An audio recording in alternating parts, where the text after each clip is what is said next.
Hi friends, welcome to my channel Ashwa baby అశ్వకంస్. ఈరోజు Saturday అని చెప్పేసి పూజ చేయాలని చెప్పేసి మార్నింగ్ లేచేసాను. 5:30కి లేచేసాను. మార్నింగ్ లేచిన తర్వాత ఫ్రెష్ ఫీలింగ్ వేరప్ప. అందుకని చెప్పేసి మార్నింగ్ లేచేసి ఇంకా తర్వాత నేను మాప్ వేసేసుకొని క్లీన్ చేసేసుకున్నాను. చెట్ల దగ్గరికి వచ్చేసిన తర్వాత చెట్లు చూస్తే చాలా అంటే హ్యాపీగా ఉన్నాయి. ఫ్లవర్స్ వచ్చేసాయి, ఎంత బాగా అనిపిస్తుంది. నాకైతే చాలా అంటే చాలా బాగా నచ్చాయి ఫ్లవర్స్. అదేవిధంగా ఇంకా చాలా ఉన్నాయంట. నేను ఊళ్ళో ఉన్నప్పుడు చెట్ల నీళ్ళు పోయడంతో అవి వెళ్ళిపోయాయి. ఇంకా ముగ్గు వేసి ఇటు ఒకసారి చూడొచ్చు కదా. ఇటు ఒకసారి చూడమ్మా. మమ్మీ మమ్మీ ఇక్కడ చూడొచ్చు కదా. అరే అరే అరే డాన్స్ ఆడుతున్నావా?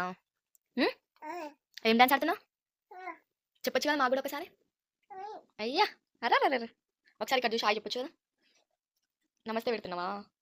దాంతో ఫన్ చేసిన తర్వాత ఫ్రెష్ అప్ అయిపోయి పూజ కూడా నేను చేసుకున్నాను. చెట్లకు వేసిన పూలను పెట్టాను. అంత తర్వాత అన్నీ క్లీన్ చేసేసుకొని తర్వాత నేను వంట కాసిన అన్నీ పెట్టేసుకున్న తర్వాత వంట కూడా చేసేసాను. పులిహోర, పచ్చికల కారం, అదేవిధంగా పప్పు కూడా చేసేసాను.